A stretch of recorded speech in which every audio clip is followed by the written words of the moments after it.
Hello students, welcome to my YouTube channel special academy.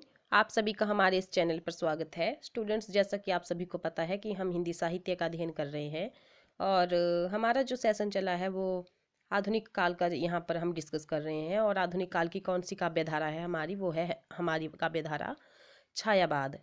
छायावाद के बारे में हम यहाँ पर डिस्कस कर रहे हैं और हमने जो है तो 50 क्वेश्चन यहाँ पर कंप्लीट कर दिए थे और आज हम 51 से यहाँ पर स्टार्ट करेंगे। और स्टूडेंट्स, अगर आपको हमारी ये वीडियो अच्छी लग रही है तो वीडियो को लाइक, शेयर और सब्सक्राइब जरूर करें। तो स्टूडेंट्स, स्टार्ट करते हैं। हमारा आज का पहला प्रश्न है, इस करुणा कलित हृदय में अब विकल रागिनी बजती, क्यों हाहाकार स्वरों में वेदना असीम गर्जती। इन पंक्तियों के रचनाकार कौन हैं? तो हमारे पास ऑप्शन नंबर ए है सुमित्रा नंदन पंत, बी है महादेवी वर्मा, सी है जयशंकर प्रसाद और डी है निराला जी। तो हमारा जो यहाँ पर ऑप्शन नंबर सी है वो सही हो जाएगा, जयशंकर प्रसाद।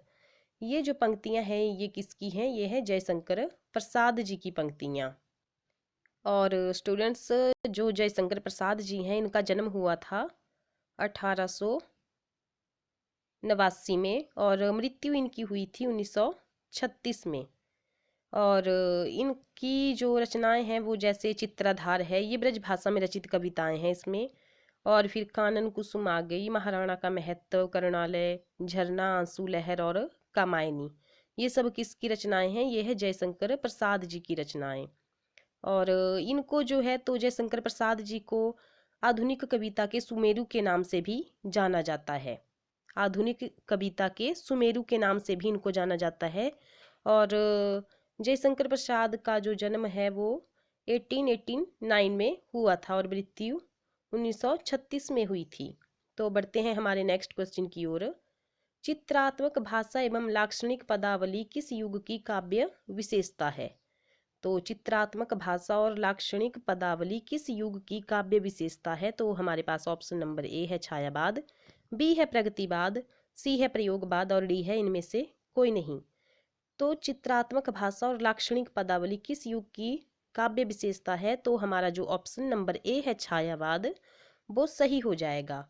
ये छायावादी काव्य धारा की विशेषता है, चित्रात्मक भाषा और लाक्षणिक पदावली। हमारा नेक्स्ट क्वेश्चन है यहाँ पर, राम की शक्ति पूजा में निराला की इन दो कविताओं का सार तत्व सम्माहित है। तो कौन सी वो दो कविताएं हैं? तो हमारे पास ऑप्शन नंबर ए है तुलसीदास और सरोज समृति, बी है तुलसीदास और बादल, सी है सरोज समृति और तोड़ती बादल और डी है जागो फिर एक बार और तुलसीदास। तो राम की शक्ति पूजा, सबसे पहले तो हमारे पास क्वेश्चन है राम की शक्ति पूजा किसकी कविता है, किसकी रचना है? तो वो आ गई हमारी निराला जी की रचना। तो अब इसका क्वेश्चन यहाँ पर क्वेश्चन क्या दिया है, राम की शक्ति पूजा में निराला की इन दो कविताओं का सार तत्व सम्माहित है।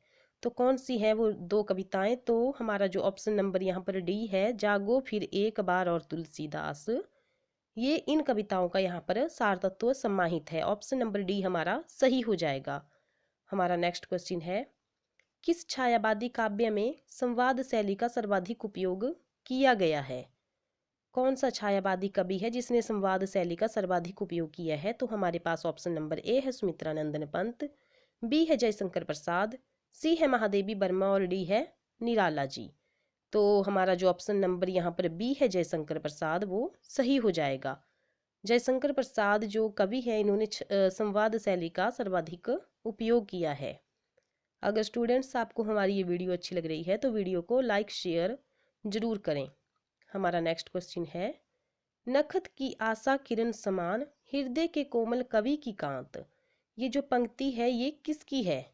तो हमारे पास ऑप्शन नंबर ए है जयशंकर प्रसाद, बी है निराला, सी है सुमित्रा नंदन पंत और डी है महादेवी वर्मा।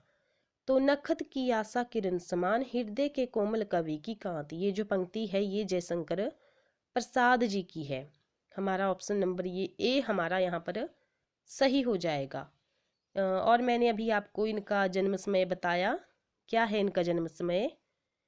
1889 में और मृत्यु कब हुई है? 1936 में।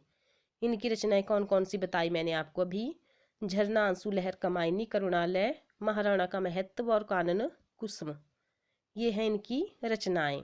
हमारा नेक्स्ट क्वेश्चन है, व्योम लहरें व्योम चूमती उठती चपलाएं असंख्य नचती पंक्ति किस कृति से ली गई हैं? तो हमारा जो ऑप्शन नंबर ए है यहाँ पर वो है लहर, झरना, आंसू और कामायनी। तो लहरें व्योम चूमती उठती चपलाएं असंख्य नचती, ये जो पंक्ति है ये कहाँ से ली गई है, कौन सी कृति से? कामायनी से। और स्टूडेंट्स, कामायनी किसकी कृति है, ये किसकी रचना है? आप जरूर कमेंट बॉक्स में रिप्लाई करें। हमारा नेक्स्ट क्वेश्चन है, जल प्लावन भारतीय इतिहास की ऐसी घटना, ऐसी प्राचीन घटना है जिसको आधार बनाकर छायावादी युग में एक महाकाव्य लिखा गया है, उसका नाम है? तो क्या नाम है इसका? हमारे पास ऑप्शन नंबर ए है लोकायतन, बी है कुरुक्षेत्र, सी है कामायनी और डी है उर्वशी। तो जल प्लावन भारतीय इतिहास की ऐसी प्राचीन घटना है जिसको आधार बनाकर छायावादी युग में एक महाकाव्य लिखा गया है। तो हमारे पास ऑप्शन नंबर ए है लोकायतन, बी है कुरुक्षेत्र, सी है कामायनी और डी है उर्वशी।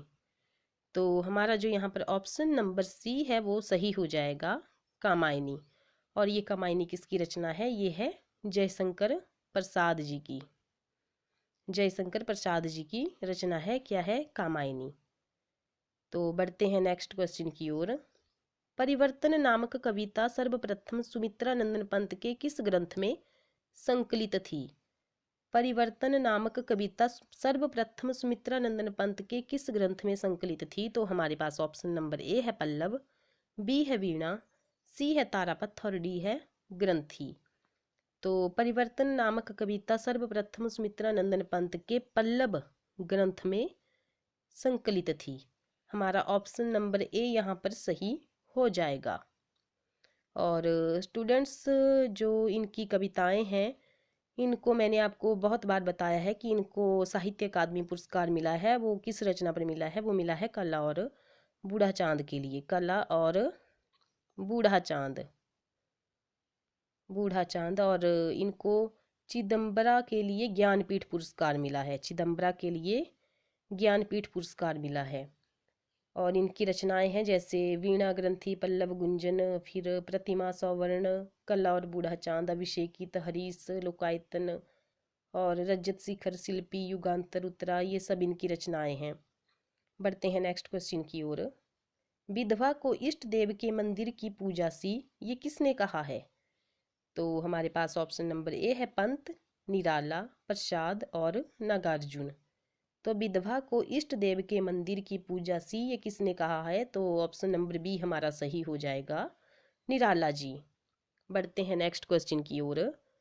कौन छायावादी कवि संवेदनशील इंद्रिय बोध का कवि कहलाता है? कौन सा छायावादी कवि संवेदनशील इंद्रिय बोध का कवि कहलाता है? तो हमारे पास ऑप्शन नंबर ए है निराला, बी है सर्वेश्वर दयाल सक्सेना, सी है सुमित्रा नंदन पंत और डी है महादेवी वर्मा। तो हमारा जो ऑप्शन नंबर सी है यहाँ पर सुमित्रा नंदन पंत, वो सही हो जाएगा। सुमित्रा नंदन पंत को संवेदनशील इंद्रिय बोध का कवि कहा जाता है और सुमित्रा नंदन को प्रकृति का सुकुमार कवि भी कहा जाता है। बढ़ते हैं नेक्स्ट क्वेश्चन की ओर। हमारा नेक्स्ट क्वेश्चन है यहाँ पर, किस छायावादी कवि को आचार्य शुक्ल ने सर्वाधिक महत्व दिया है? कौन सा छायावादी कवि है जिसको आचार्य शुक्ल ने सर्वाधिक महत्व दिया है? तो हमारे पास ऑप्शन नंबर ए है निराला, बी है महादेवी वर्मा, सी है जयशंकर प्रसाद और डी है सुमित्रा नंदन पंत। तो आचार्य शुक्ल ने जिसको बहुत ज़्यादा महत्व दिया है छायावादी कवियों में, वो है सुमित्रा नंदन पंत जी, जिनको प्रकृति का सुकुमार कवि भी कहा जाता है। हमारा नेक्स्ट क्वेश्चन है, महंगू महंगा रहा, महंगू महंगा रहा शीर्षक कविता किसकी है? तो हमारे पास ऑप्शन नंबर ए है पंत, बी है निराला, सी है जयशंकर और डी है मुक्तिबोध। तो महंगू महंगा रहा कविता जो है तो किसकी है?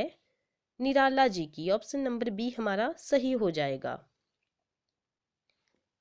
हमारा नेक्स्ट क्वेश्चन है, छायावाद का दर्शन सर्वात्मवाद का दर्शन है, कथन, ये कथन किसका है? छायावाद का दर्शन सर्वात्मवाद का दर्शन है, ये कथन किसका है? तो हमारे पास ऑप्शन नंबर ए है पंत, बी है नंदुलारे वाजपेयी, सी है महादेवी वर्मा और डी है आचार्य शुक्ल जी। तो छायावाद का दर्शन सर्वात्मवाद का दर्शन है, ये कथन किसका है? ये है महादेवी वर्मा जी का कथन है।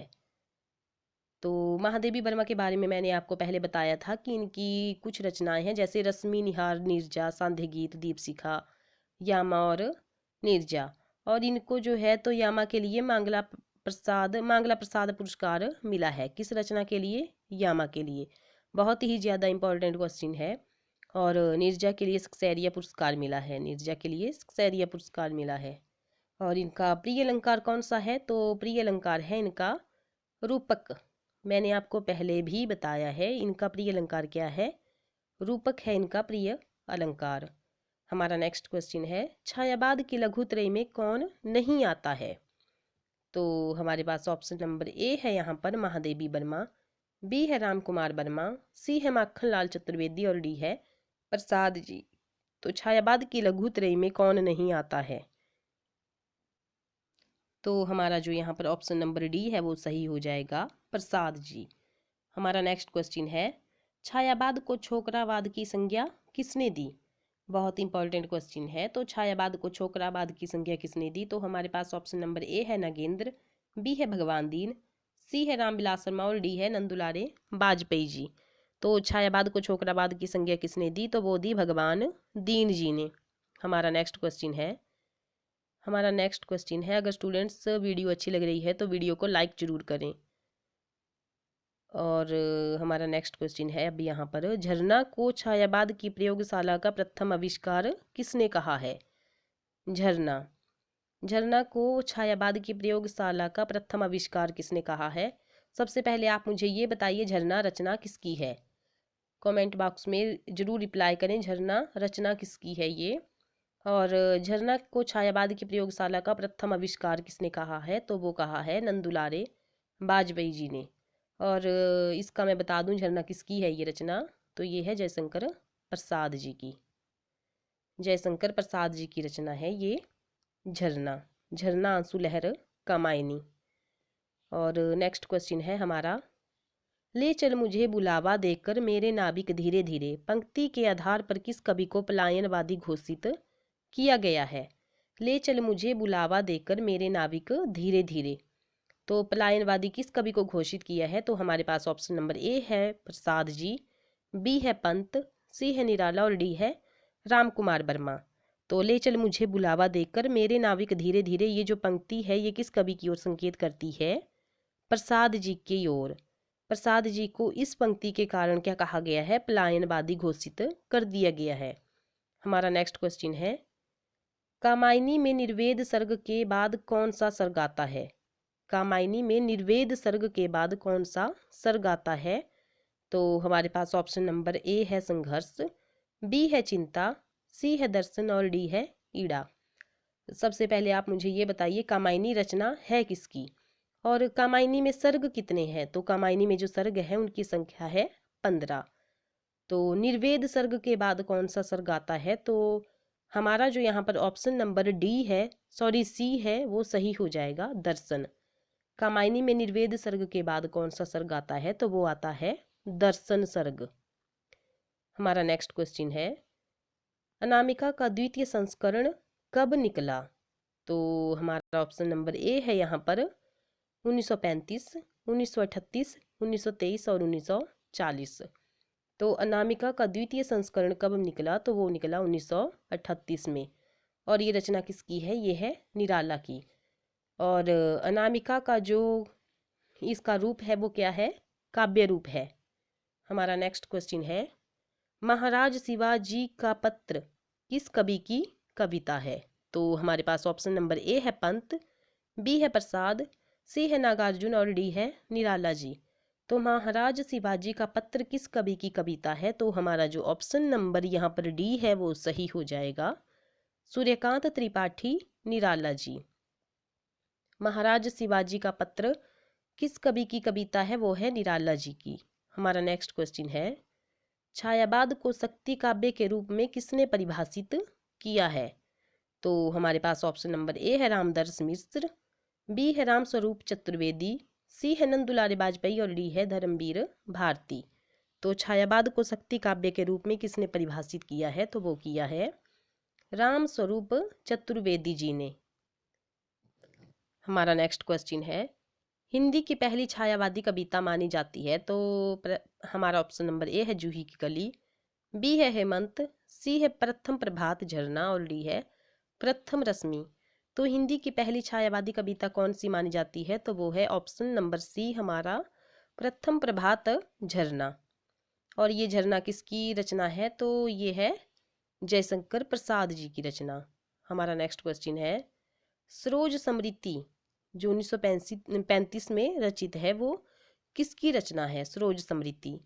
तो हमारा ऑप्शन नंबर ए है महादेवी वर्मा, बी है दिनकर, सी है महाश्वेता और डी है निराला जी। और स्टूडेंट्स, ये जो सरोज समृति वाली रचना है ये बहुत बार पेपर में पूछी जाती है। तो ये जो रचना है ये है निराला जी की। हमारा नेक्स्ट क्वेश्चन है, महादेवी वर्मा के काव्य ग्रंथ निहार की भूमिका किसने लिखी है?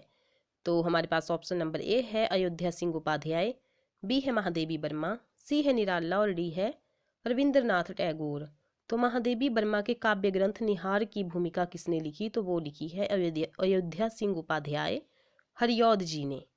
हमारा नेक्स्ट क्वेश्चन है, वियोगी होगा पहला कवि, आह से उपजा होगा गान, पंक्ति के रचनाकार कौन है?